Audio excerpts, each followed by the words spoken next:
जो कदम सरकार ने और धर्मेंद्र प्रधान जी ने लिया उसका स्वागत करता हूं, सम्मान करता हूं और सभी देशवासियों को बधाई देता हूं कि ये एक लोकतंत्र की जीत है जो आज हमने देखा और इसे ऐसा ही आगे भी हम सुरक्षित रखें लोकतंत्र को भारत में।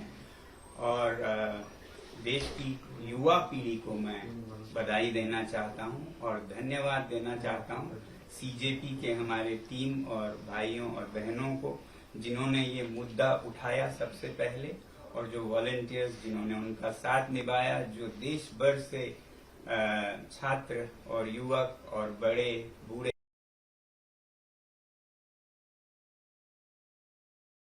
लोकतंत्र के लिए खड़े हुए, उन सब का सम्मान करता हूं मैं।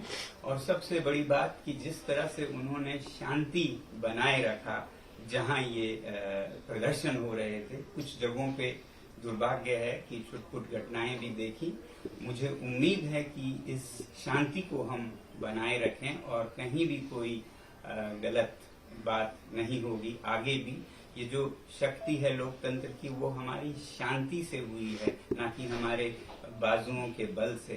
उसके मुकाबले तो आपके बंदूकें हैं, मगर जो शांति की हमने ताकत दिखाई उसके मुकाबले कोई हथियार नहीं है, तो उसे बनाए रखें।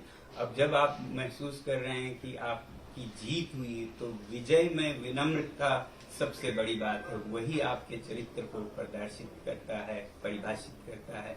तो अब जब इस आंदोलन को जरूरत पड़े और कुछ आगे लेना हो या फिर अभी रोकना हो, जो भी करें बहुत ही शांति से करें।